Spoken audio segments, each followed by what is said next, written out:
Tere! Mina olen siis Varje-Riin Tuulik, olen erialalt taastusarst ja ma räägin teile siis, kuidas Tallinna Ülikooli siis terviseedenduse ja rehabilitatsiooni kompetentsikeskuse katuse all meie tegime siis põletikulise liigeshaige rehabilitatsiooni juhist. Ja mis seal tähtsat on ja mida me siis silmas pidasime, et see juhis oleks ka praktiliselt kasulik. Ja minuga on täna siin ka doktor Riina Kallaste. Kui mina täna töötan puhtalt meditsiinisüsteemis, siis doktor Riina Kallaste töötab nii meditsiini kui sotsiaalvaldkonnas, ehk siis ta teeb ka rehabilitatsiooniteenust Adelis. Ja alustame siis. Nii nagu, ma arvan, ei ole suur saladus, siis rehabilitatsioonijuhis on tellitud Sotsiaalkindlustusameti poolt ja tegemist on puhtalt siis sotsiaalse rehabilitatsiooniteenuse juhisega, mida meil arstidena oli vaja endale kogu aeg meelde tuletada, sest reumatoidartriit ja teised põletikulised polüartropaatiad paraku on ikkagi üsna selliste komplekssete meditsiiniliste probleemidega. Ja selleks, et me ikkagi süda rahule jääks, me selle vajaliku terviseseisundi meditsiinilise taustainfo ka tõime välja. Meile tundus, et ilma selleta minna siis pakkuma rehabilitatsiooni sellise kompleksse probleemiga inimesele, et see võib lõppeda halvasti selles mõttes, et me võime kahjustada teda.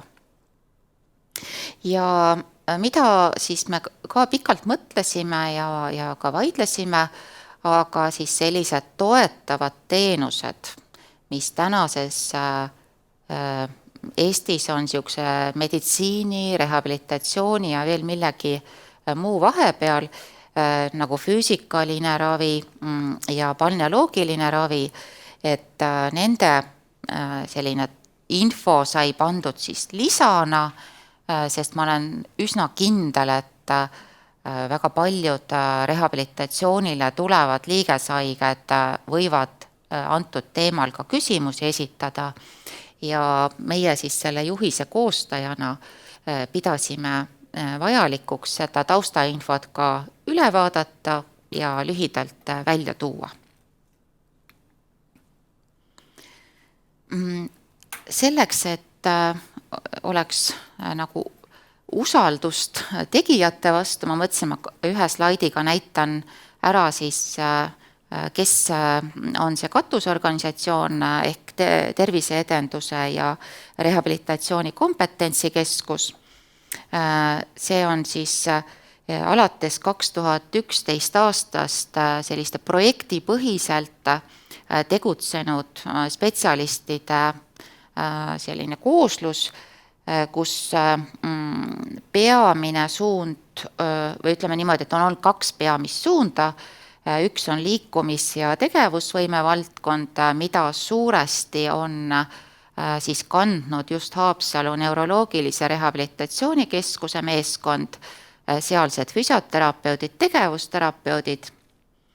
Ja teine on siis ravimuda ja mudaravi valdkond, kus on olnud tegevad nii geoloogia poole inimesed ja keemikud, kes on uurinud nii neid leiukohti kui koostist, aga arstidena siis mina ja doktor Viiu Tuulik oleme olnud kaasatud kliiniliste uuringute läbiviimisesse ja üritanud siis täita seda kohta, et balneoloogilistel uuringutel oleks tugevam tõenduspõhisus. Oleme kasutanud oma uuringutes nii laserdopplerit, müomeetrit, EMG-d, erinevaid selliseid väga täpseid mõõtmisaparaate selleks, et tõestada ära, kas siis vereringe läheb paremaks või närvijuhtivus läheb paremaks ja oleme välja töötanud ka siis sellised elektroonsed küsimustikud luulihaskonna valude jaoks, loomulikult võttes arvesse siis mingisugust standardset küsimustikku. Ehk et sellised kliinilised uuringud, mis on siis ka Tere Keskuse kodulehel enamasti siis kas siis eestikeelses publikatsioonis või ingliskeelsete artiklitena välja toodud. No juhise loomises algusest peale me ei arvanud, et üks keskus suudab katta kõikide spetsialistide vajadust ja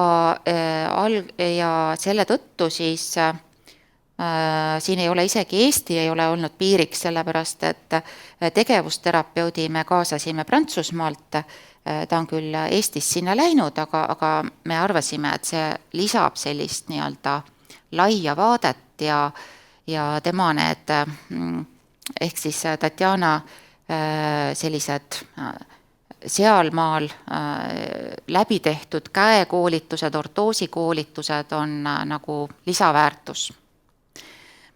Taustusarstidest siis mina, doktor Eve Sooba, kes on Reumaliiduga väga tihedalt seotud, väga paljusid koolitusi läbi teinud, doktor Riina Kallaste juba siis mainitud väga tugeva rehabilitatsiooni teadmiste taustaga, teinud ära ka sotsiaalteaduste magistri Tallinna Ülikoolis. Füsioterapeutidest olid meil kaasatud Hillar Reissaar ja Julia Nesterova. Julia ka praegu lõpetab Inglismaal oma magistratuuri.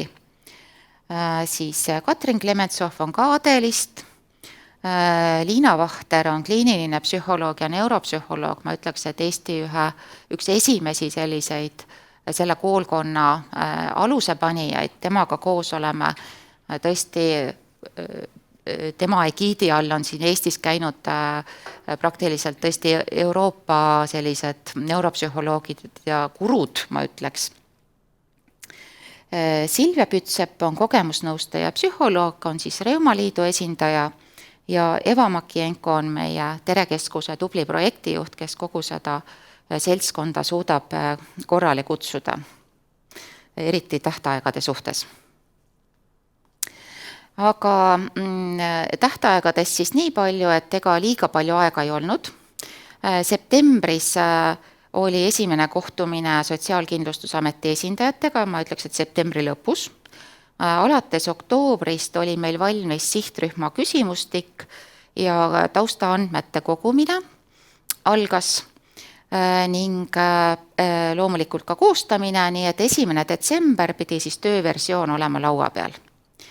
Ja 12. jaanuar saime veel natukene lisaaega, aga 12. jaanuar oli siis selle lõpliku variandi esitamine ja täna siis te olete esimesed, kellele me võime seda esitada. Esimese asjana õppis meeskond ära mõisted, rehabilitatsiooni juhis, mitte juhend, metoodika versus meetod. Ma arvan, et teie tõenäoliselt rehabilitatsiooni sellise igapäevatöös kasutajatena rehabilitatsiooni meetodite, et võib-olla teil on need asjad imeliselt juba kõik selged, et metoodika siis suurem, laiem lähenemine ja meetod siis siuke konkreetsem, kindlam meetod, kuidas midagi muuta. Ja rehabilitatsioon siis inimese tegevus- ja osalusvõime arendamise selline kompleksne protsess. Aga ma arvan, et siin tõesti ei ole ju midagi sellist, mida te ei teaks. Saime ette rehabilitatsiooni juhise soovitusliku struktuuri. Ma ei hakka seda nüüd ükshaaval ette lugema, sest suuresti nendest asjadest siin tuleb ka ükshaaval nüüd juttu. Aga võib-olla kõigepealt oligi vaja seda nagu mõtet ja visiooni, et milles me nagu kokku leppisime ja millest me lähtusime, ja rehabilitatsiooni eesmärk on tõesti üks selline nii-öelda läbiv teema, mida tuleb nagu silmas pidada ja siis sellele tulenev, nii-öelda selle poole liikudes siis, mis etapid tuleb läbida. Et keskmes on siis abivajaja, et teenus peab olema tulemusele suunatud, mõõdetav, kindla ajakavaga ja realistliku eesmärgiga. Ja võrgustiku töö eri asutuste vahel on ja keskkonnaga arvestamine on ka sellised märksõnad, millest ei saa üle ega ümber. Et siin just hetk tagasi rääkisime doktor Kallastega, kuidas me 2010 tegime ajutrauma inimestele rehabilitatsiooni programmi Norra rahadega ja siis ka see võrgustiku töö osutus nagu kõige keerulisemaks asjaks üldse, et see kogemus on meil olemas.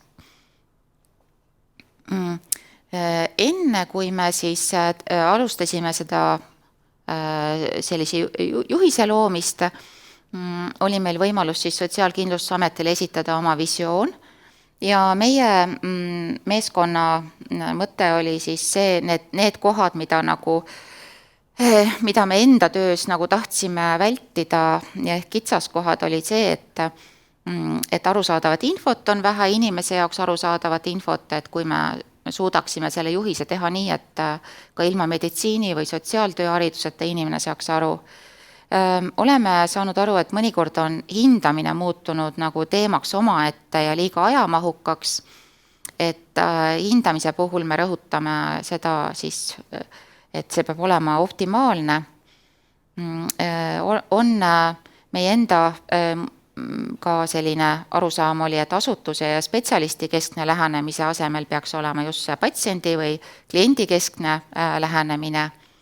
Oleme täitsa teadlikud, et ei ole alati võtta erinevaid siis spetsialiste ja selle tõttu tõime sisse ka telerehabilitatsiooni teema, et tänapäevaste vahendite olemasolul võiks neid ju ka kasutada. Ja eri asutuste, eri süsteemide koordineeritust selle nii-öelda juhisega me väga ju ei lahenda, aga silmas tuleb seda pidada, et me vähemalt selles mõttes, et me kõneleksime ühes keeles, me hindaksime sarnaselt, ehk siis kasutades rahvusvahelist funktsioonide klassifikatsiooni. Ja teades nüüd või just selle nii-öelda eelnevate rehabilitatsiooni projektide kogemusega, et rahastamise selline projektipõhisus võib olla ka üsna selline takistav tegur, et kui sul on juba meeskond välja koolitatud ja kõik nagu toimib, et kui järgmist rahastust ei tule, et siis võib asi toppama jääda. Et selliseid nagu teemasid me nägime ja loodame siis edaspidi vältida. Tugevusteks tänases Eestis ma arvan, et on ikkagi meie spetsialistide haridus, järjest paremaks läheb minu meelest nii füsioterapeutidel, tegevusterapeutidel, psühholoogidel kui logopeedidel. Ja sinna tulevad juurde ju veel need siis kogemusnõustajad ja teised täiesti uued loovterapeudid, uued erialad. EQUAS kvaliteedisüsteemi on siin mitmed asutused endale võtnud nõuks läbida. Võib-olla vähem on teada, aga tegelikult on Sotsiaalkindlustusametil olemas täiesti Euroopa taastusarstide seltsi vormi pealt maha viksitud rehabilitatsiooniprogrammi vorm, mida saab kasutada rahastuse taotlemiseks. Ja infovahetuses järjest enam kasutatakse seda funktsioonide klassifikaatorit. Kohati mul on väike mure sellega, et minnakse nagu natuke hulluks nende detailidega, et ma olin tõesti vist üks esimesi, kes selle nagu lauale tõi taastusravi arengukavas aastal 2003, ma arvan. Aga et oluline on see kontseptsioon ja see idee, et kuidas puuduste kõrval näidata tugevusi, kuidas me ei stigmatiseeri inimest ja see, et seal tekivad mingid koodid taha, see on juba puhtalt tehniline küsimus. Et me ei tohiks nendesse koodidesse kinni jääda, et me peaksime aru saama, milleks see nagu tervikuna vaja on. Ja kuna see RFK põhineb sellel biopsühhosotsiaalsel tervisemudelil, siis ilmselgelt on ka see oluline teema iga rehabilitatsiooniprogrammi või rehabilitatsiooni juhise koostamisel. Ja on olemas siis tõesti selline, inglise keeles on ta siis core set, aga Šveitsis on siuke tore seltskond, kes on teinud ülemaailmseid küsitlusi spetsialistide hulgas, et millist seda funktsiooni või tegevusvõimet teie selle seisundi korral hindaksite. Ja seal on tõesti alates peatraumast, seal on seljahaigused, seal on liigeshaigused, seal on vaimsed haigused, et nende kõikide kohta on siis tehtud selline lühem vorm, et oleks praktikas parem kasutada. Ma arvan, et umbes 10 aastat tagasi me Eesti taastusarstidega käisime seal kohapeal ka just selle RFK nagu väljaõppe suhtes.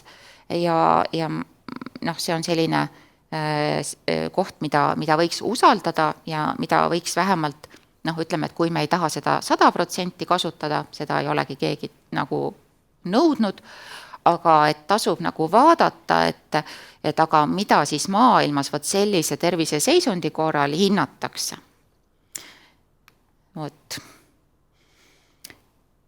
Tänane seis on Eestis siis selline, et me oleme ikka läinud päris tugevalt sinna Põhjamaade nagu info välja, eriti kui me räägime füsioteraapiast, tegevusteraapiast, et on, kui me tuleme sellest nii-öelda eelmise sajandi taastusravist, siis kus oli ka üsna suur hulk passiivseid tegevusi, siis täna ja riiklikult rahastatud on peamiselt aktiivsed tegevused.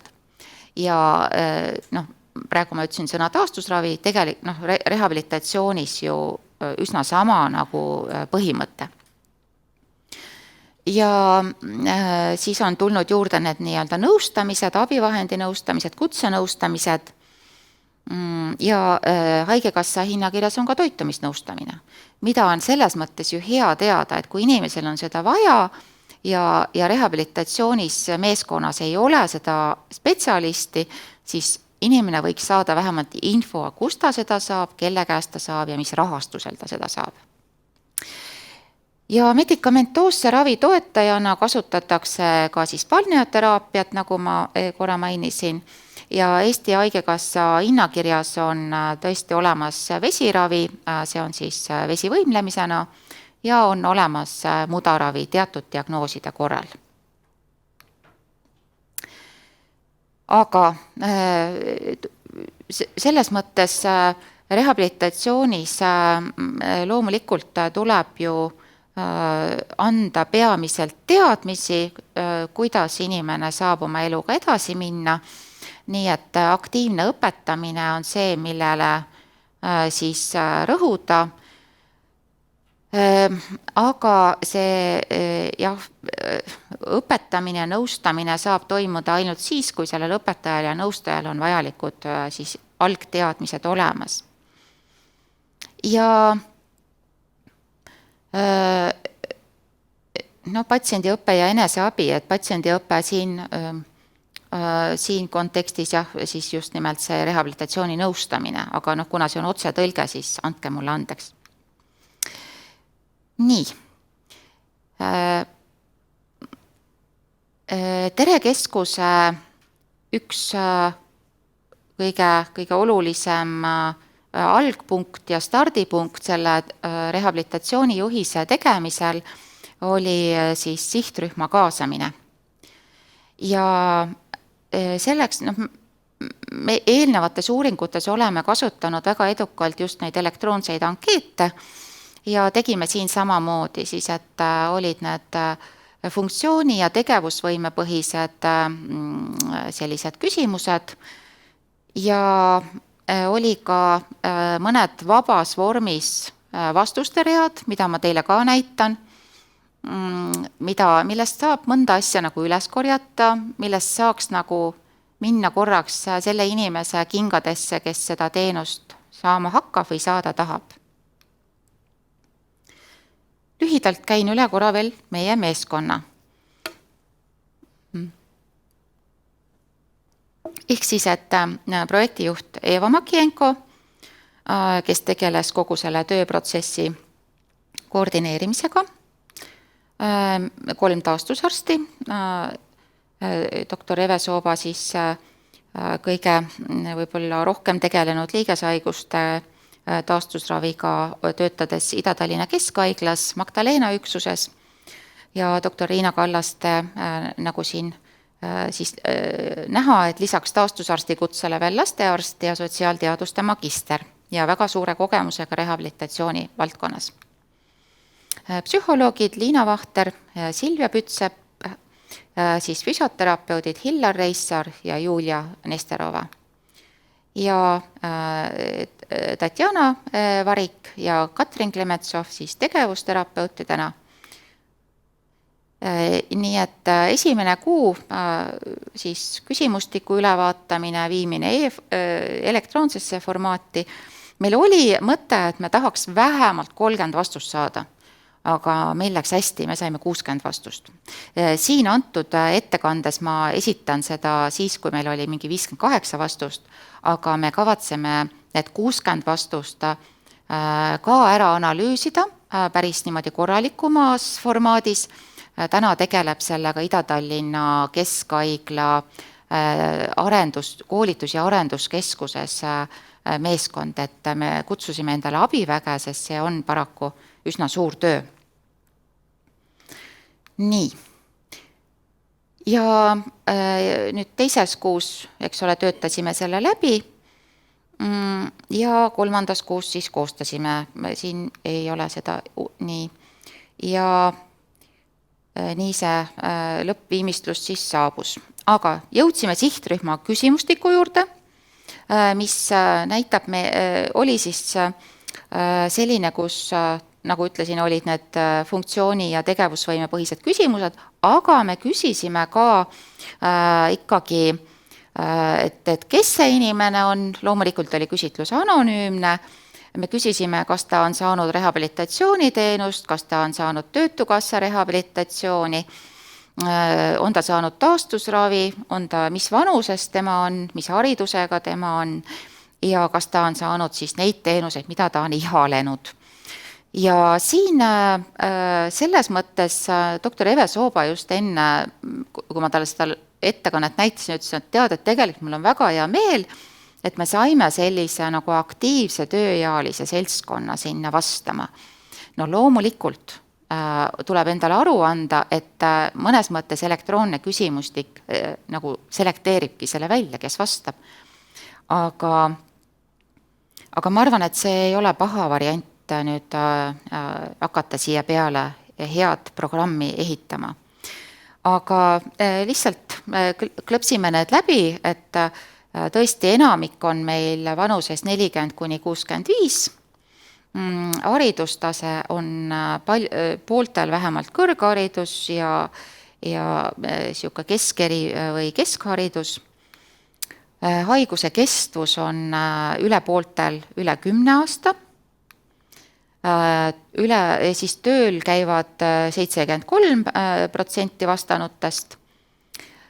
Siin täistööajaga on 40%, osalisega täistööajaga on 40% ja osaajaga on 31,5%. Mis on huvitav nüüd, et kui nüüd hakata seda, minu meelest see on praktiliselt huvitav, et kui hakata üldse tegema seda programmi enda asutuses, siis see on küll hea spikker, et tegelikult kõige suurem osa saab oma info tuttava käest. Kust need tuttavad oma info saavad? Vot see on hea küsimus. siis on siis on reumatoloog ja ka Töötukassa nõustaja. Näen ma õieti, eks ole, on nii? Ehk et kui nagu esimese loogikaga võiks öelda, et äkki saavad esmatasandilt ja perearstilt, siis ei ole päris nii.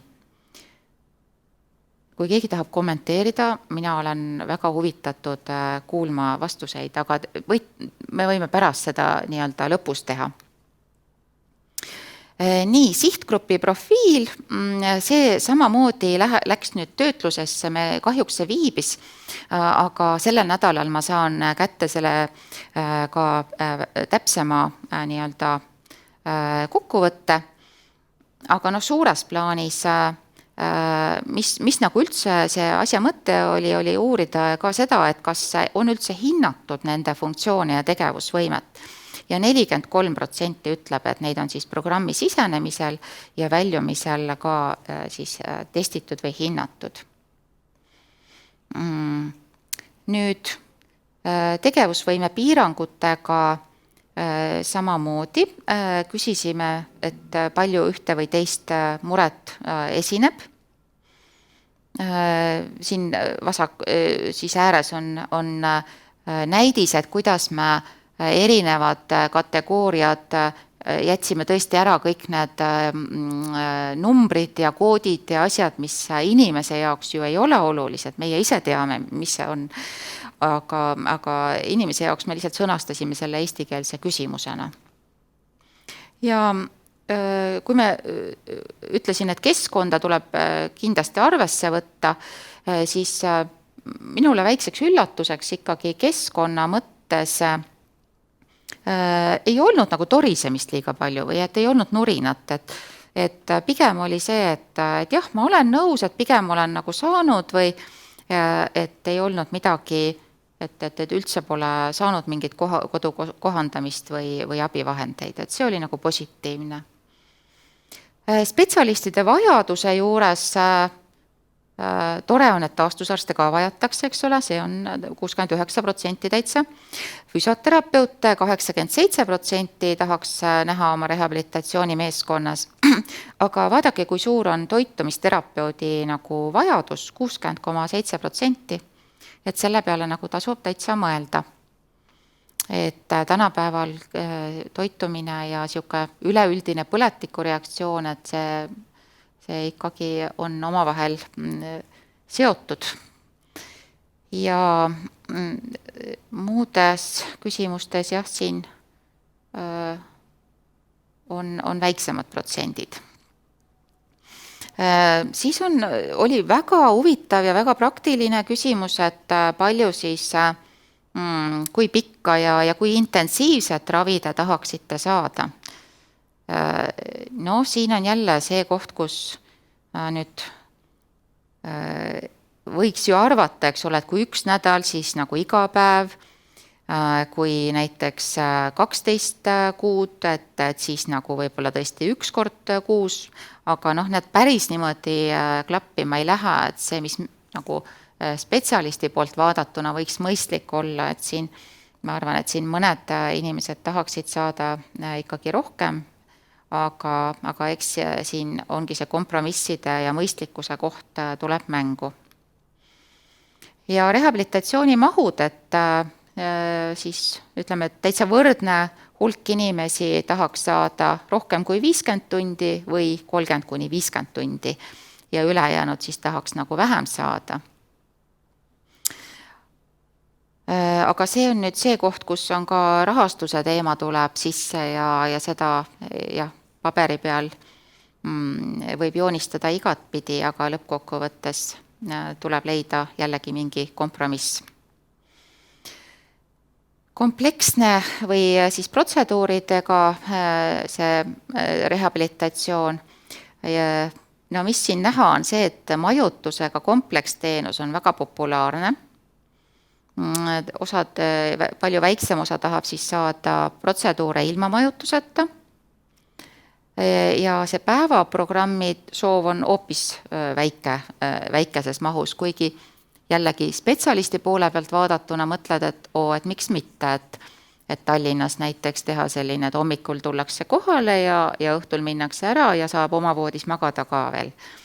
Aga doktor Riina Kallastel on olnud sellised rehabilitatsioonipalatid seal või ruumid, toad, eks ole, aga näed,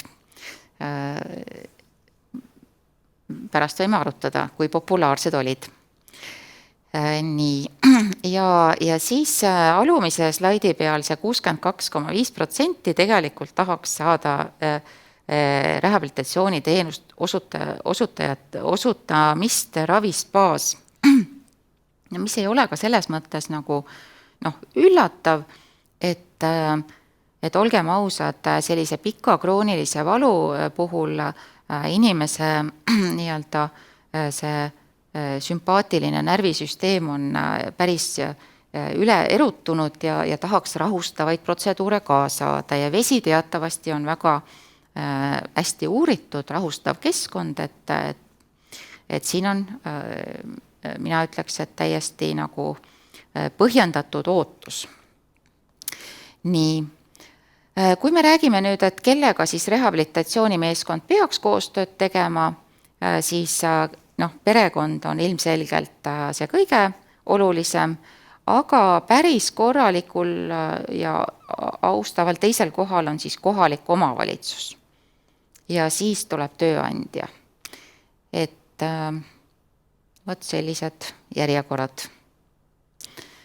Ja sellest seltskonnast, ma rõhutan just nimelt sellest seltskonnast, ega me ju ei tea, see ei ole ju üle, nii-öelda, et me ei ole ju kõikide inimeste käest küsinud, me küsisime selle seltskonna käest, kes täitis elektroonset ankeeti meie saadetult siis Reumaliidule, siis tööalast rehabilitatsiooni on soovinud siin 50% ja sotsiaalset siis lisaks või siis ainult seda on 73% soovinud. Nii et need siuksed. Ja mis on huvitav, et ühest küljest inimene tahab nagu minna majutusega rehabilitatsiooni ja teisest küljest ta tahaks, et see oleks kodule lähedal. Et tahaks nagu kõike häid asju korraga. Et see nüüd nõuab tõesti pikemat analüüsi veel otsa. Kahte asja korraga on keeruline. Aga milliseid teenuseid oleksite soovinud saada? No kõige esimene koht on siis füsioteraapial, jällegi teisel kohal toitumisnõustamine ja kolmandal siis arsti ja ütleks ka rehabilitatsiooni nõustamine. Et need on siuksed 4 kõige väljendunumat seda teenust. Mõttekoht jälle, et kas siis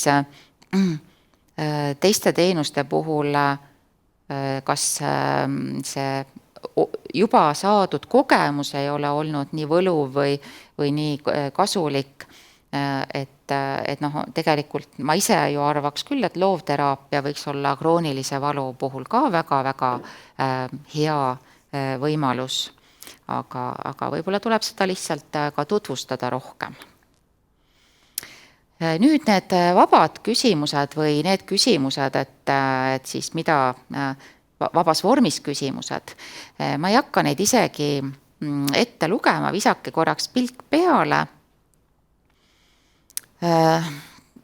Me lihtsalt noppisime siit välja neid selleks, et kirjeldada paremini ja inimlikumalt ja lihtsamalt rehabilitatsiooni eesmärke.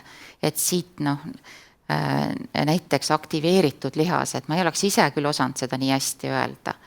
Et inimene tahab, et tema lihased oleks aktiveeritud või et tal oleks meelerahu. Vot sellised toredad inimkeeli ütlemised.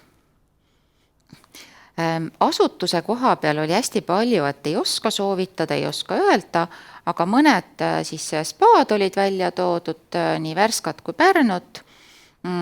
Ida-Tallinnat oli mainitud, kes on ennast positsioneerinud väga tugeva sellise reuma asutusena ja siis Viljandit, Ülikooli Kliinikumi ja Dorpatit.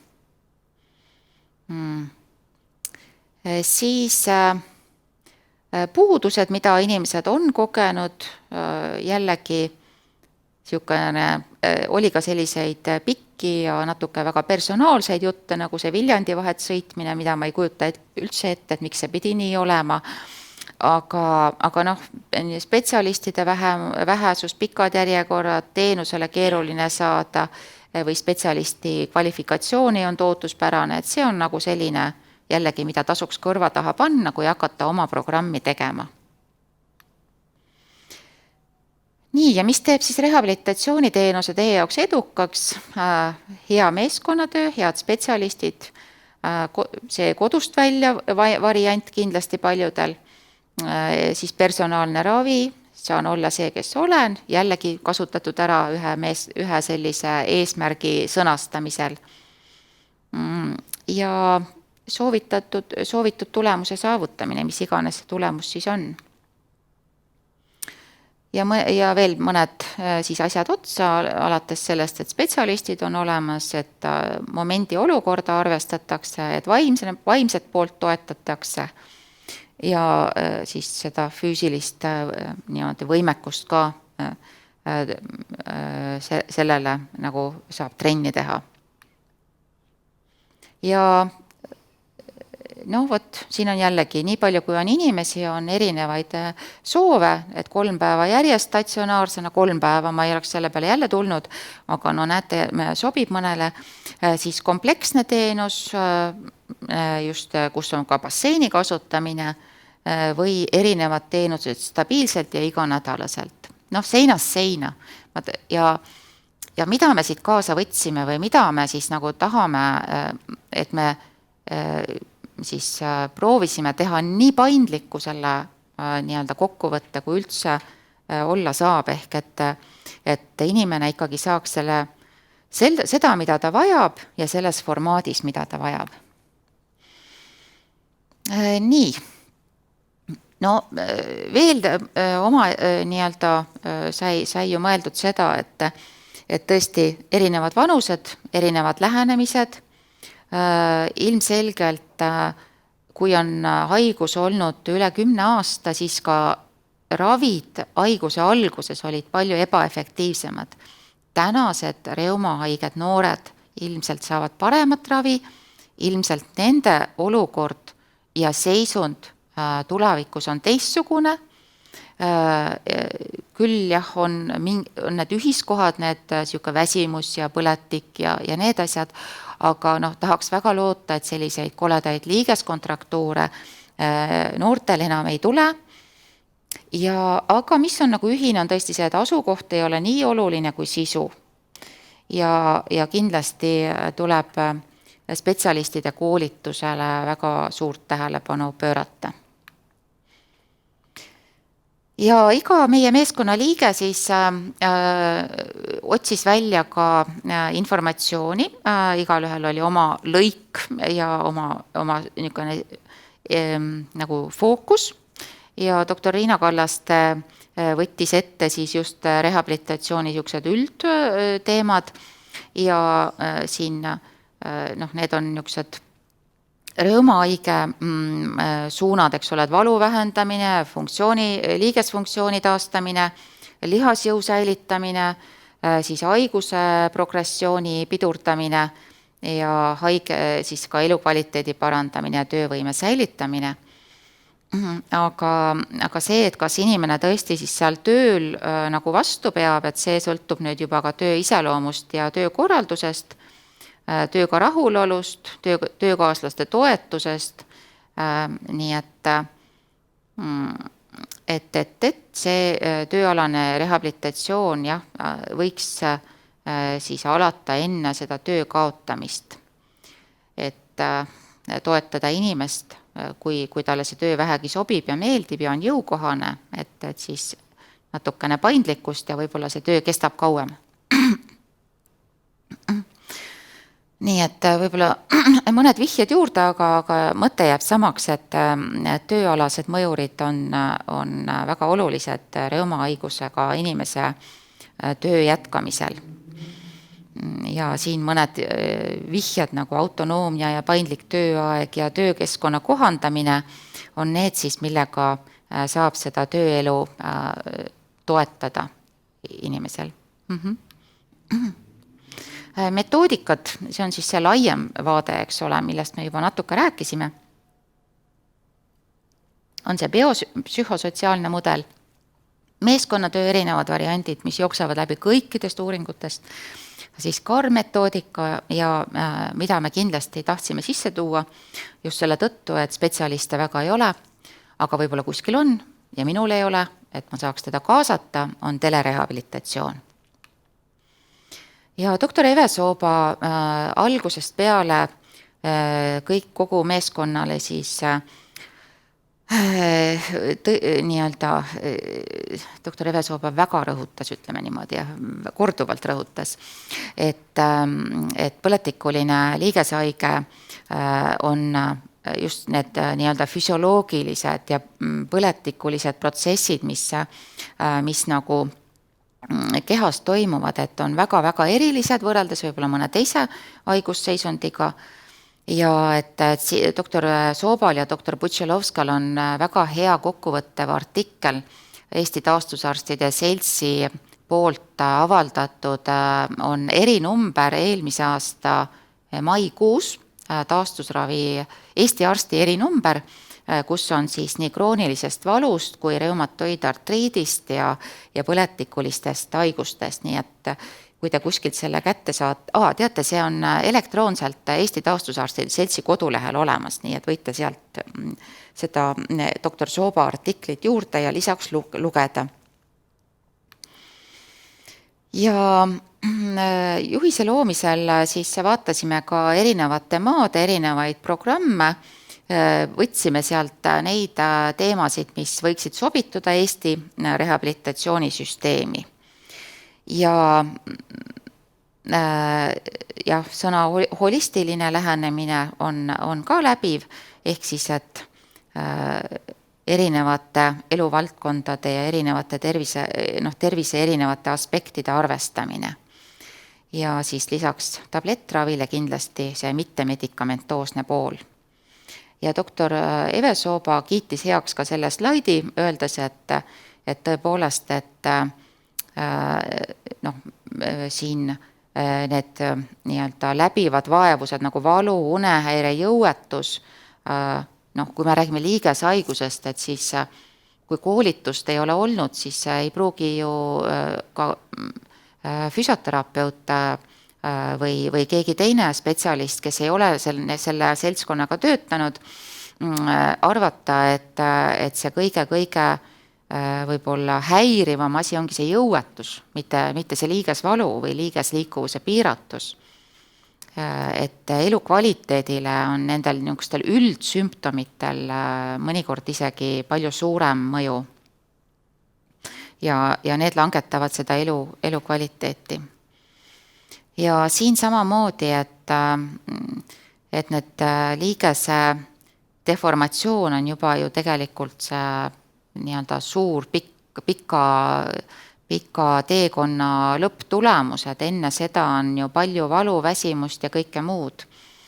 Et kui me oskame näha selle paistes liigese taha, et see ei ole ainult paistes liiges, vaid see ongi see keha üldpõletik, et siis me suudame ka seda inimest paremini aidata. Ja jällegi doktor Sooba üks tugevaid rõhuasetusi oli see, et krooniline põletik kehas tõstab ka südame-veresoonkonna haiguste riski. Et ka kui me rehabilitatsioonis, eriti füsioteraapias seal sekkumisi teeme, et siis see on ka üks selline nii-öelda target või sihtmärk, millega tuleb kindlasti tegeleda. Ütlesin juba et prognoos on ju paranenud seoses uue ja parema raviga, aga see ei tähenda, et rehabilitatsiooni ei oleks vaja, sest nii-öelda keskmisest inimesest on see elu ikkagi teistsugune. Tegevusterapeut oli meil, siis tegevusterapeudid tõid välja just need igapäevategevuste, liigessäilitamiste, ortooside, käeortooside teema.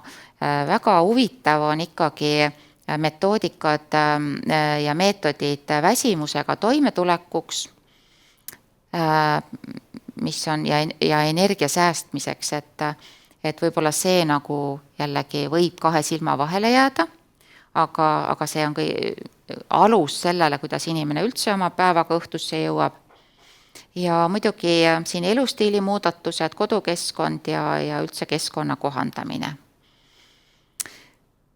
Siin on nüüd koos nende koodidega toodud ära mõned funktsionaalsed piirangud, aga nagu ma ütlesin, et need koodid on küll ainult selleks, et tekitada infovahetust asutuste vahel, tekitada statistikat, tekitada võib-olla rahvusvahelisi uuringuid, et oluline on ikkagi see, et me räägime ühtede terminitega ja inimesele arusaadavalt. Ja siin sama jutt käib selle tegutsemise ja osaluse piirangute kohta, et vähem meditsiinilisi termineid ja rohkem sellised arusaadavat teksti. Nii et võib-olla natukene kordab, aga jah, siis need, millele me seal juhises rõhume, on siis toimetulekuoskuste õpetamine, liigeste säilitamine, ortoosid, väsimusega toimetulek, keskkond ja tegevuste kohandamine ja elustiili muudatused. Ja Tanja siis tõi meieni teadmised just käeteraapiast ja abivahenditest ja ta tegi väga põhjaliku ortooside lisa sinna sellele juhisele. Et ma arvan, sellest võiks olla kasu, kes siis hakkab neid soovitama ja kui välja kirjutama põhjendatult.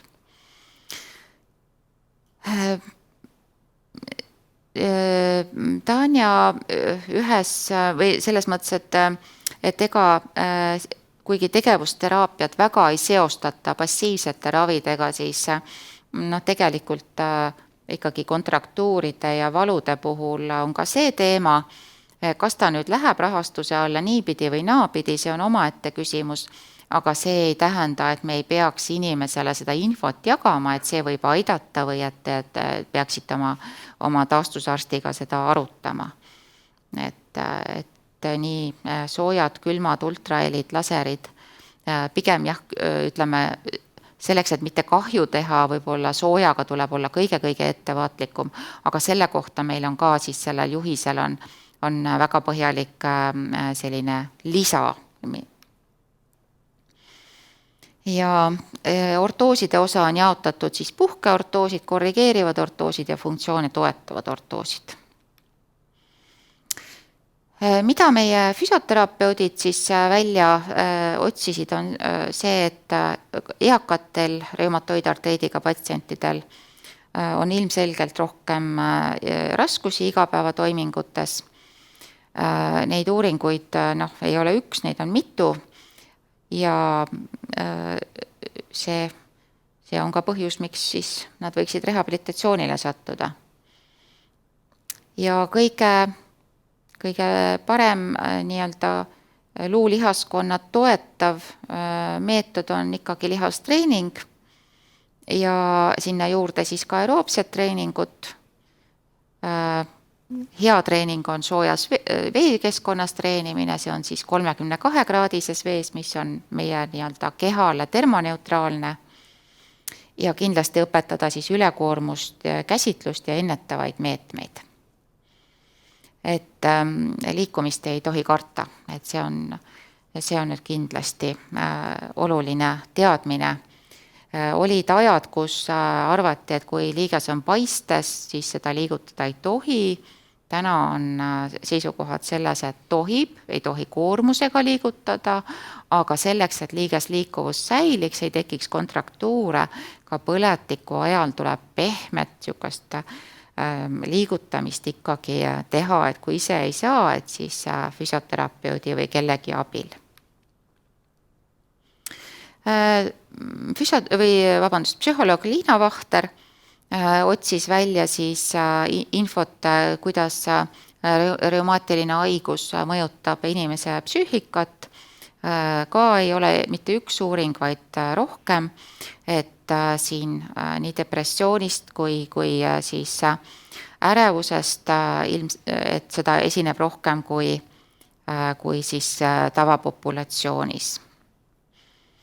Ja mida teha? Ikka need kognitiivkäitumuslik teraapia, mis on võib-olla kõige rohkem uuritud, siis niisuguse mindfulness ja enesekohased teraapiad. Et need me siis üritasime panna sellisesse tabelisse, kus saab näpuga järge ajada, et mida siis teha, kui on selline probleem. Aga kuna reumahaige on see põletikulise polüartropaatiaga inimene on ise ju aruselge inimene, et selles mõttes hästi tuleks nagu arvestada seda, et mis ta ise soovib, mida kuulata seda, mis on teda aidanud, sest iga inimene on isemoodi, iga inimese jõudlus on isemoodi, et kui ühele sobib näiteks 3 teenust päevas ja kompleksne asi, et siis teisele võib-olla jällegi jaksab teha ainult 1 teenuse. Nii et see inimese enda asetamine sinna teenuse meeskonda on ülioluline. Aga jõudes nüüd selle juurde, et kuidas, et milliseid nagu funktsioone siis teenuse osutaja võiks ikkagi testida või hinnata, et selle jaoks me tegime ka siis sellise tabeli kujul vahendi, kus siis vasakul on see funktsioon, mida võiks hinnata, ja siis paremal on, et miks see on oluline. Näiteks, et käepigistusjõu mõõtmine võib aidata ennustada pikaajalist haiguse kulgu. Et prognostiliselt nagu oluline teema. Siis kindlasti on oluline see, et kuidas ja keda üldse kaasata sinna rehabilitatsiooniprogrammi.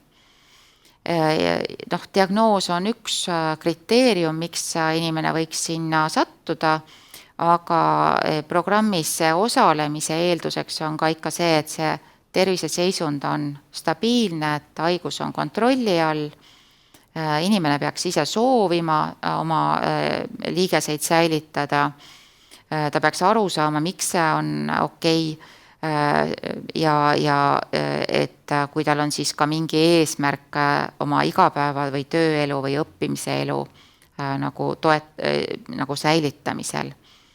Ja rehabilitatsioon selles mõttes, ütleme üksikteenuseid tõenäoliselt saab ka tõesti üksikuna, aga et kui selline meeskond ja programm juba üles ehitada, et siis tasub valida ka sinna neid teenuse saajaid, kes sellest kõige rohkem kasu saavad, kes vajavadki seda kompleksset teenust. Ja ühes kohas oli ka välja toodud, et tõesti see inimene peaks saama siis mingilgi moel seal teenuse osutaja juures iseseisvalt liikuda. Nii et vastupidine variant, kui liigeshaigus on ägedas faasis, kui esineb olulisi kõrvalisi haigusi, kui vaimne tervis ei ole stabiilne, kui inimene ei ole õppimisvõimeline, et siis nagu sellises nii-öelda puhtalt liigeshaige programmis osalemine vist ei ole mõistlik. Ja hindamise juurde tulles, ütleme, et mida iganes tark spetsialist soovib oma töös kasutada, millist kas siis testi või hindamisvahendit, et ta võiks suuta seda hiljem panna siis ka sellisesse vormi, et teised asutused ja teised spetsialistid seda nagu ka mõistavad, et ikka see emotsionaalse enesetunde küsimustik, kus pannakse need lühendid ritta ja siis, kui ei ole sellega olnud nagu põhjust pikalt tegeleda, siis sa pead natuke aega mõtlema enne, et mis see tähendab täpselt, eks ole, ja mis skaala seal kasutusel on. Ja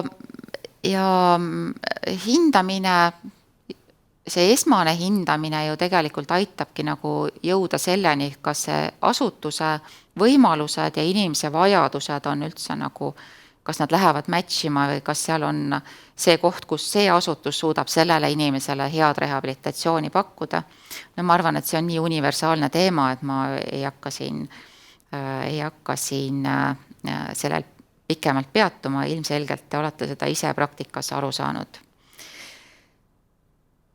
Ja siin ma rõhutaks seda, et neid teste, mida kasutada, mida spetsialist igapäevaselt kasutab, on spetsialisti enda otsus, et see lähtub ka selle inimese vajadustest, keda ta hindab, aga just nimelt see, et need testitulemused siis viia sellesse funktsioonide klassifikaatoriga vastavusse, nii et nad on arusaadavad. Ja jällegi niisugune tabel, kus on lihtne leida, et mida nüüd see juhise koostaja meeskond nagu mõtles ja leidis selle nii-öelda kirjandusega ja kogemuse baasilt tehtud eeltöö järgselt, et näiteks niisugune test nagu tõuse ja kõnnitest, et siis mõõdab funktsionaalset mobiilsust ja kukkumisohtu ja mida on selleks vaja ja kuidas see teostus on ja miks see on oluline, et näiteks täiskasvanul, kellel kulub testi soorituseks rohkem aega kui 14 sekundit, on kukkumisoht suurem. Et selline pisike spikker, ma ütleks. Jällegi kordan, et spetsialist on piisavalt, see on juba nii-öelda selle rehabilitatsiooni asutuse mure, et ta spetsialist on nii hästi koolitatud ja nii tasemel, et ta kasutab adekvaatseid teste ja siin siis tegutsemise osaluspiirangute hindamisel ma tõin sellise toreda näite, mida just siis Tanja seal käeterapeudina kasutab, see on minu meelest jube lihtne, aga et nööpimise test, et hindab siis ülajäseme suurte ja väikeste liigeste sooritusvõimet, et ei ole mingit nagu asja, millega ei saaks, et mingit takistust, miks seda teha ei saa, et mingi aja mõõtmise vahend meil on ja üks nööpidega pluuse leidub ka tõenäoliselt, et ei midagi kallist, ei midagi erilist, lihtsalt üks selline võimalus igapäeva elulist oskust testida.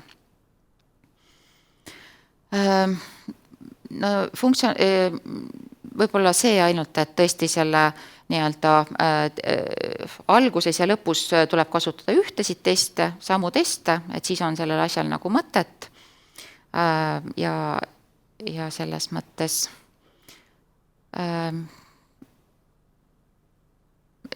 ja võimalusel siis tõesti seda nii-öelda universaalset 0–4 skoori, et me saame ühtemoodi aru, mis asi on kerge probleem, mõõdukas või raske probleem. Ja veel kord siis sekkumismahud ja rehabilitatsiooni põhimõtted, mõned asjad oleme siin juba ära rääkinud,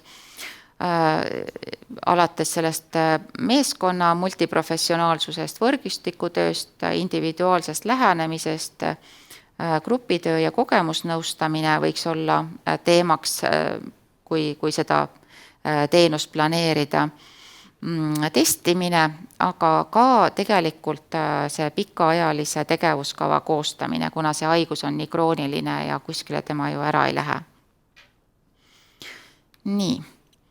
Ja meetodite puhul jällegi selline spikker tabel, et näiteks kogemusnõustamine, et mis see on ja et ta oleks meil nagu silma ees, et tõesti kaasata siis oma meeskonda ka kogemusnõustaja, kas siis üle telerehabilitatsiooni teenuse või siis üle teleteenuse või siis muul moel, aga et see võiks olla olemas.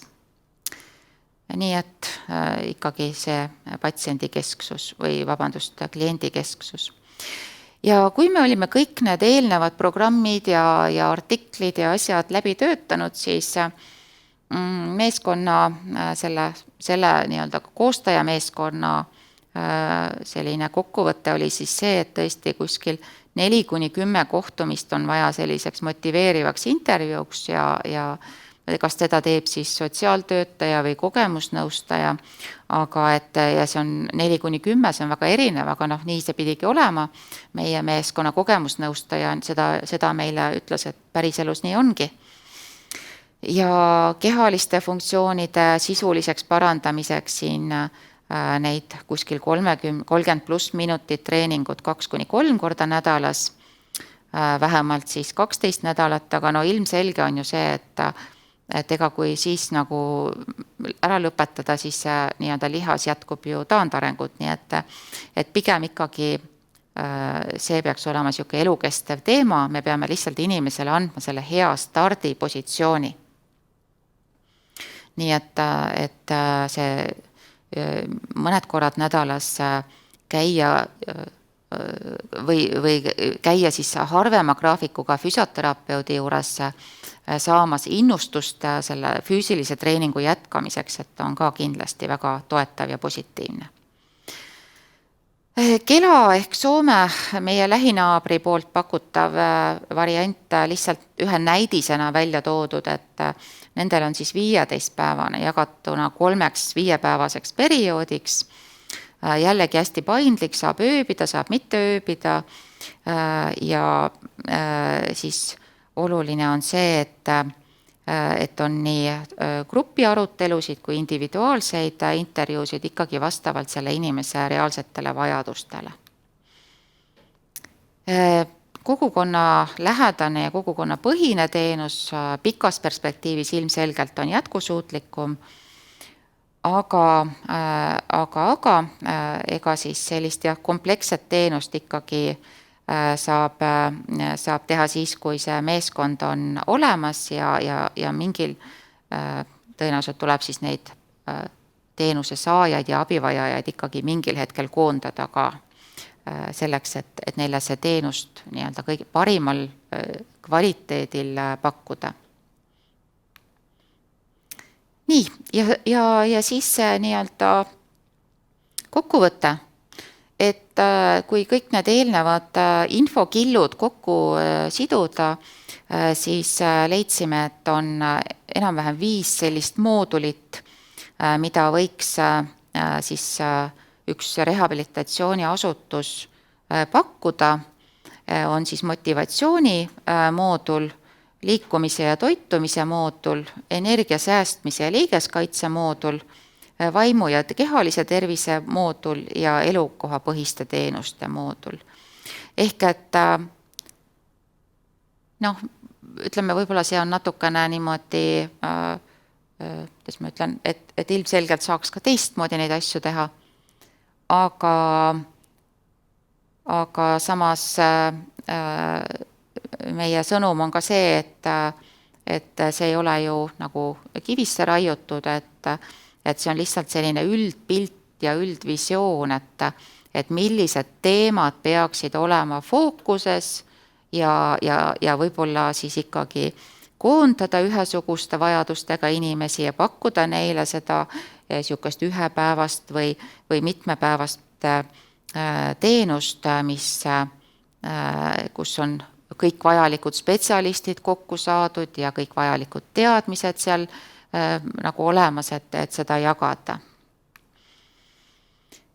Nii et kas siis 5-päevasena, 1-päevasena, eraldi teenustena, kõik on tehtav, fantaasia lennaku teadmised, kui algteadmised sellest põletikulisest haigusest kui sellisest on olemas, et siis ma arvan, et spetsialistid on tõesti ise nii targad ja nutikad, et see komplekt tuleb selline, nagu inimesele on vaja. Lihtsalt me peame spetsialiste usaldama.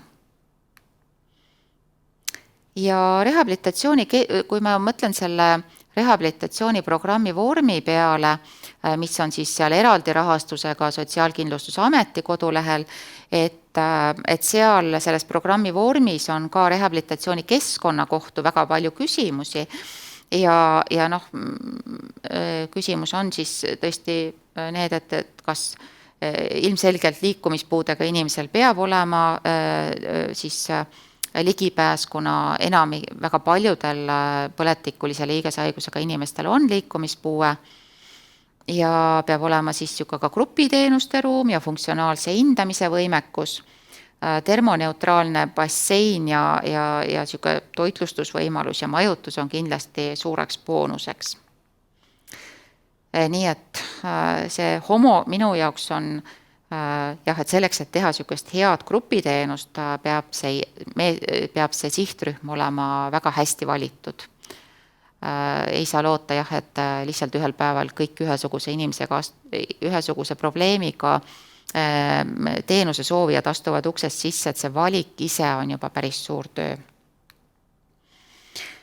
Nii et sellisel juhul on võimalik pakkuda sellist individuaalset, abivajajat kaasavat, soove arvastavat ja eneseabile suunavat teenust. Paar märksõna veel, läbi tagasiside küsimustiku on võimalik ka enda seda teenust parendada, kui nii analüüsida alg- ja lõpptulemusi, me saame aru, kas see üldse nagu midagi muutis.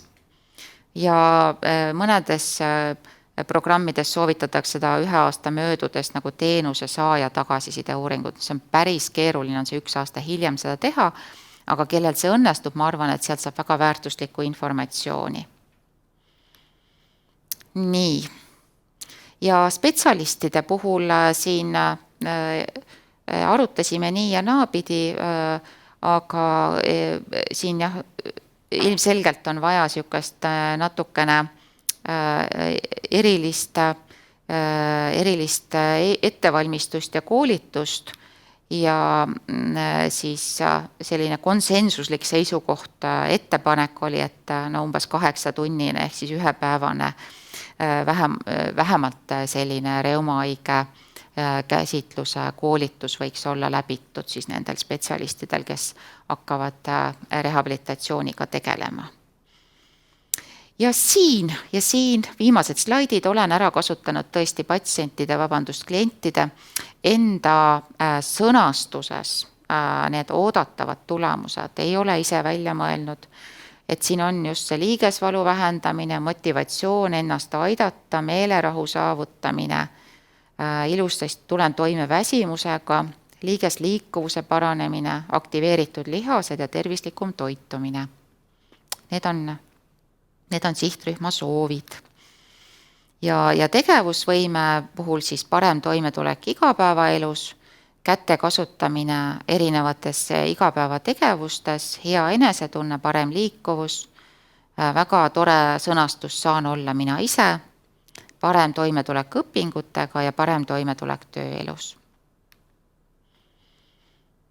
Ja mida veel sooviti, et teenusele jõudmine oleks arusaadav, et oleks vajalikud spetsialistid, hea ligipääs ja et oleks aega siis ka individuaalseteks teenusteks.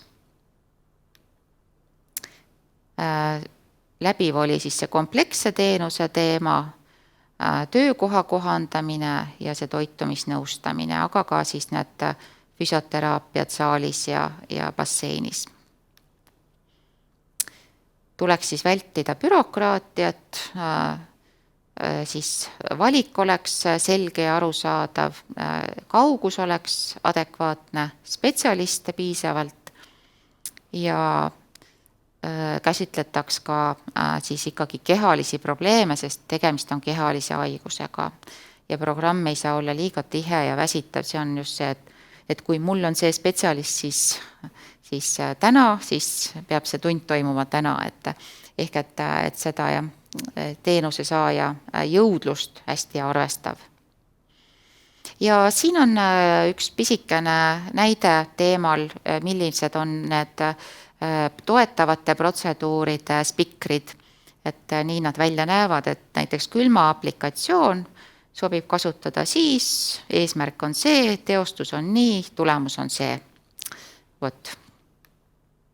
Ja kokkuvõte nüüd, kes vahepeal tukastas, ei ole midagi, 3 slaidiga kõik võtan kokku.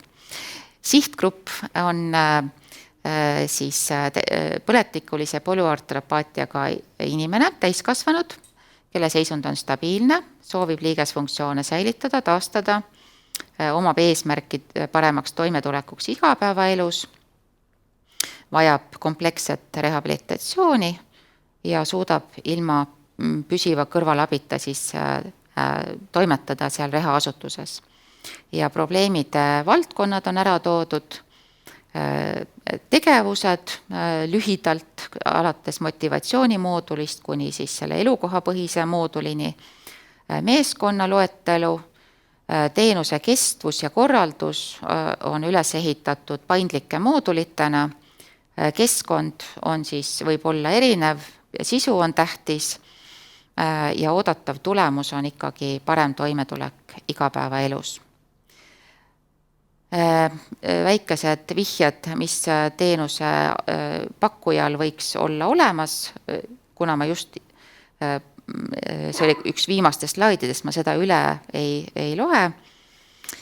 Ja lõpetuseks on minu 90+ vanuses tädi Salme, kellel on reumahaigus, rehabilitatsioonis ta vist ei ole käinud kunagi, aga tema teab, et liikumine on sama tähtis kui söömine ja peab jagama kogu aeg, mõtlema, mida järgmiseks teed.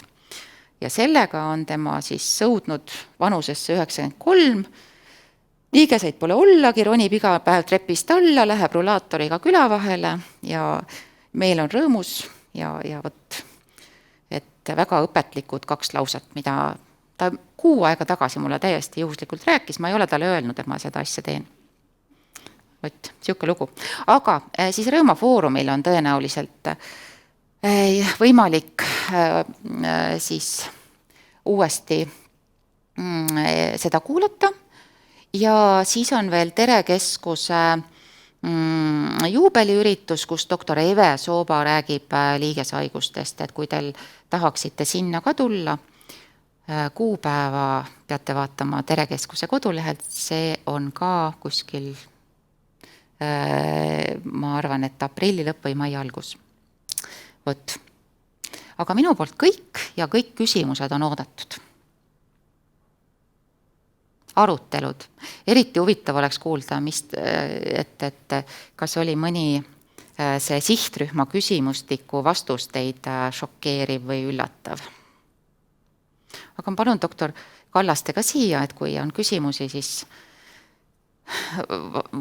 vastavalt vaimsetele võimetele üritame vastata.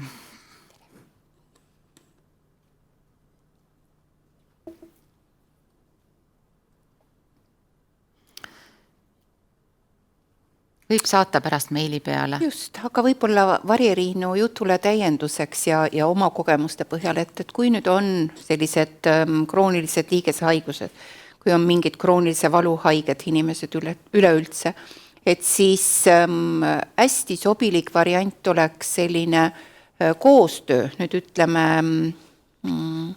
sellise sanatoorset rehabilitatsiooniteenust pakkuvate rehabilitatsiooniasutustega.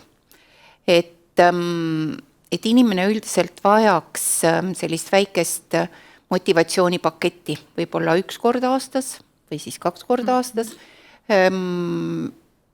Adeli on teinud koostööd hästi Pärnu tervisega ja on teinud koostööd Värska sanatooriumiga, et kasutades ära nüüd siis just, et statsionaarne teenus, ütleme Värskas on see 1 nädal ja jääb siis vahendeid üle, siis ta käibki kord nädalas mingeid muid teenuseid saamas ja kätt pulsil hoidmas.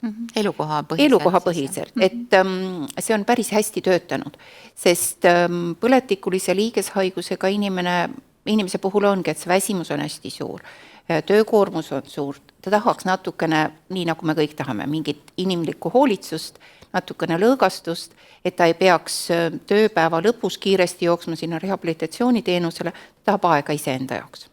Et see väike nädal nüüd oleks iseenesest hea. Ja mis meil seda programmi koostades veel välja tuli, just Soome näitel, et inimesed on ülirõõmsad, kui neile pärast seda programmi tagasi helistatakse ja küsitakse, et kuidas teil läks. Jälle oma kogemustest täpselt samamoodi, et vahel on kliendid ära kadunud ja helistad neile ja nad ongi, et oi, keegi tunneb huvi, et kuidas on läinud, et see on nagu balsam hingele. Jah, et just küsimustiku järgi ka, et inimene pärast tööd ei jõua enam tulla. Et siin see elukoha, et kui inimene käib tööl, et siis peab väga mõtlema, et kuidas see korraldus tema elugraafikusse üldse sobiks. Et ta ei pea igal juhul, samamoodi, et me teeme ju sotsiaalkindlustusega ja töötukassa rehabilitatsiooniteenust, et see päris hästi klappi, kui tööpäev kestab 4 ja siis ta tuleb seal jooksu ja alu teenusele, vahel on päris hea, sõltub inimesest jälle, sest et me oleme kõik erinevad. Et mõnele annab võib-olla see lisa võimlemine basseinis, seda lisaenergiat, aga teine kustub hoopis ära. Kui me neid inimeste vastuseid vaatasime, siis natukene tekkis, nagu kas nad üldse said aru, et kuidagi taastusravi vastused tulid sellised, et ega nad päris hästi aru ei saa. Jah, et nad päris hästi aru ei saa, jah, et pahatihti on ka nii oma klientide puhul, et kui nad tulevad ka perearsti suunamiskirjaga ja neil on osaline töövõime või neil on puuduv töövõime, siis kasutan seda praktikat, et ma joonistan välja haigekassa, tervishoiuteenused, pensioniameti, sotsiaalkindlustusteenused, töötukassa osalise töövõime teenused, et kus on need haakimise kohad ja kuidas me saame seda koostööd teha. Ja muidugi meie asutus me oleme väga tänulikud nendele erinevatele lepingupartneritele, et saame natukene ka kombineerida passiivset ja aktiivset poolt, sest et sots annab ainult, töötukassa annab ainult selle aktiivse poole, aga passiivset, kui on massaaži võimalus, kui on mudaravi võimalus, me saame juurde panna. Samas ei saa inimesele ju pahaks panna, et tema jaoks on abi, on ju, et meie jaoks on see nagu eraldi rahastus, aga kui mina taastusarsti poole pealt vaatan, siis ma nagu jällegi, mulle ei jäänud see nii teravalt silma, et võib-olla lihtsalt, et me vaatame võib-olla erineva nagu koha pealt, et ma tahtsingi, just see sama koht, kus me tükk aega arutasime, et kuidas me nagu anname inimesele eneseabi oskused ka kas siis orienteerumisel teatud protseduurides või protseduuride tegemisel. Näiteks see külmaravi, kas ta on meditsiiniteenus või me ütleme, et me õpetame talle tegema külmaravi protseduuri selleks, et ta ise saaks ennast kodus aidata. Mudaravi sama. Täpselt sama. Täna on olemas siuksed segu 7 mudaturba segu, mida võtad nagu kätekreemi kodus, paned õigesse kohta, teed kompressi ja sa ei pea kuskile minema, sul ei lähe lisaenergiat, aga mudaravi on olemas. Et lihtsalt meil peab olema see võimekus või TENS-aparaat, eks ole. Magnetravi samamoodi. Ja, kõike on võimalik koju rentida ja siis ongi see, ja kui ta soovib, ta tuleb tervisekeskusesse, aga ka seal on see tasuline teenus. Ehk et ma ei jäta talle selle pärast seda ütlemata, et see asi aitab, et haigekassa seda ei maksa. Et ma ütlen, ja teil on vajalikud need ja need asjad ja siis on võimalik öelda, et see on nagu oma osalusega, see on rahastatud, see nõustamine on sotsiaalkindlustuse poolt ja näiteks mingisugust toitumisnõustamist täna siin ei ole anda, aga võtta seal meditsiinisüsteemis on. Ehk et neid nii-öelda piire erinevate teenuse rahastuste vahel me täna tõmbame ise. Et Soomes ja Rootsis on ju päris sageli nii, et inimene tuleb asutusse ja asutus nimetab seda kombineeritud rahastuseks. Ehk et ta ise nii nagu Adelis, eks ole, et võetakse see teenus, võetakse sealt budžetist, see sealt ja kolmanda maksab ise. Et sisu on nagu, sisu ja info jagamine peab olema holistiline ja inimest nagu aitav ja kuidas ja see rahastuse pool jah, on ka oluline, aga et ma arvan jah, see info jagamine nii rahastuse suhtes, teenuste suhtes, teenuste sisu suhtes ja eneseabi suhtes. Ja eneseabi suhtes just täpselt. Ja mis veel, et see füüsikaline, et Sotsiaalkindlustusametis on praegust rahastatud 6 tundi individuaalset füsioteraapiat, mis on iseenesest ju väike hulk tunde. Aga samas muidugist teda saaks rakendada võib-olla just selle õpetamise mõttes, et ta teeb läbi seal 2 või 3 tundi füsioteraapiat, antakse talle koju harjutused ja siis keegi hoiab kätt pulsil, kontrollib üle, et kuidas on läinud. Et see on paljudel inimestel hästi-hästi oluline, et kas ma tegin need harjutusi õigusti, kas ma tegin piisava koormusega või tegin midagi üle või vähe. Et see annaks nagu võimalust ja seal pikemaks venitada või siis samamoodi on ju see füsioteraapia basseinis 12 tundi võimaldab grupitegevusi sotsiaalkindlustus. Jälle, et saaks nagu sellest nullpunktist üle või hirmust üle vesiravi üldse kasutada. Paljudel juhtudel on ka nii, et inimene ei teagi, ta ei julge minna. Näituseks hea tervisekeskusesse sinna Mustamäele, aga kui ta on nüüd spetsialistiga koos selle tunni läbi teinud, siis tal on see julgus olemas. Aga võib-olla tõesti need nii-öelda üksteist toetavad teenused ja loovteraapiad ja grupinõustamised, need on alakasutatud tänases päevas. Neid võiks rohkem kasutada, aga see eeldab tõesti väga toreda homogeense sihtrühma leidmist sinna programmi või sellesse teenusele, et siis ta hakkab toimima ja siis ta toimib super hästi. Küll natuke teise valdkonna näide, aga näiteks minu seal osakonnas oli üks siuke teenus nagu randme ja käte vees võimlemise teenus ja see läks nii populaarseks, sest kõik, kes olid oma siis selle randmepiirkonna kas murruga või käe probleemiga, nad olid seal selle basseini ääres, käekesed olid soojas vees ja kogu aeg jagasid kogemust, kes mida ja kuidas ikkagi läheb, et see nii-öelda grupitöös tekib see sünergia heal juhul ja see on see pluss ja seda tasuks nagu kindlasti kasutada.